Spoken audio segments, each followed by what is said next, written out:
त्यांनी मला साथ दिली नाही, परंतु ज्यांच्या विरोधात मी 25 वर्षे लढलो त्यांच्या बरोबर आज मला जाण्याचा योग आला, असं वाक्य कुणाचं होतं? त्यांनी माझा सत्कार केला, हे वाक्य कुणाचं? म्हणून आता उपरती ज्याला म्हणतात ना, ती उभाटाला आलेली की आपण काय काय गमवलं, तर त्यातला पहिला मित्र भाजप त्यांच्याबरोबर युती करावी. मग 19ला काँग्रेस आणि राष्ट्रवादी बरोबर कोण गेलं? भाजप गेलं, आपणच गेलो होतो ना.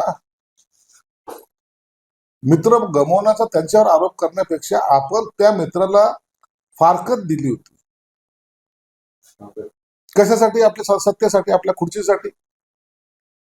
म्हणून हे गमवणं किंवा बापा आपल्यामुळं तो भाजप दूर गेला अशातलं काहीच नाही ना.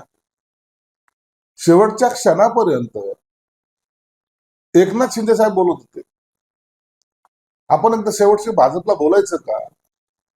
तुला बोलायचं तू बोल. हे वाक्य कुणाचे? संजय राऊत त्याला साक्षी नाही का?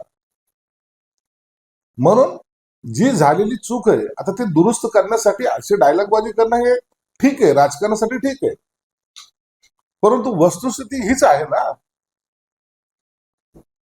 ज्यांच्या बरोबर 25 वर्ष सडली त्यांनी मला साथ दिली नाही, परंतु ज्यांच्या विरोधात मी 25 वर्ष लढलो त्यांच्या बरोबर आज मला जाण्याचा योग आला, असं वाक्य कुणाचं होतं? त्यांनी माझा सत्कार केला, हे वाक्य कुणाचं?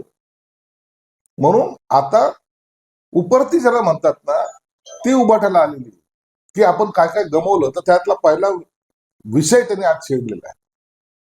भविष्यामध्ये असे अनेक विषय असतील जे चुकीचे दुरुस्ती करण्यासाठी त्यांना वापरावे लागतील. पुढे असंही म्हणाले की भाजपचे हिंदुत्व खरे नाही, बाळासाहेबांनी त्यांनी हिंदुत्वाचा मार्ग दाखवला, मातोश्रीची बदनामी थांबवा, महाराष्ट्राची बदनामी थांबवा, फडणवीस यांच्या मातोश्रीवर स्वागत करू आणि मी तर कलानगरच्या गेटपर्यंत स्वागत करतो. बाळासाहेब ठाकरेंचं हिंदुत्व हे सर्वात प्रखर आणि एक प्रभावी होत. त्यांनी त्याच्यासाठी कधी कुणाशी कॉम्प्रोमाइज केली नाही. आमदार गमावले परंतु हिंदुत्व सोडलं नाही. त्याच्याबद्दल शंका घेण्याचं काही कारणच नाही ना. परंतु तुम्ही हिंदुत्व सोडून मग सिल्वर ओकचे दरवाजेकडे जाणं, वारंवार दिल्ली वाऱ्या करणं, हे कोणी केलंय? मी अनेक वेळेला सांगत असतो की तुमचं वाक्यच बदललं ना. जमलेले माझ्या तमाम हिंदू बांधवांना, भगिनींना आणि मातांनो, हे कुठं? आता कालचा तुम्ही सगळं पाहिलं असेल तुमच्या सगळ्या प्रचार दौऱ्याचा, तर त्याच्यामध्ये तुम्ही इतरांवर टीका करण्यातच आपलं आणखीन टोमणे मारले, टीका करणे, हा एक कलमी कार्यक्रम तुमचा आहे. म्हणून आता लोक कंटाळले त्यांना.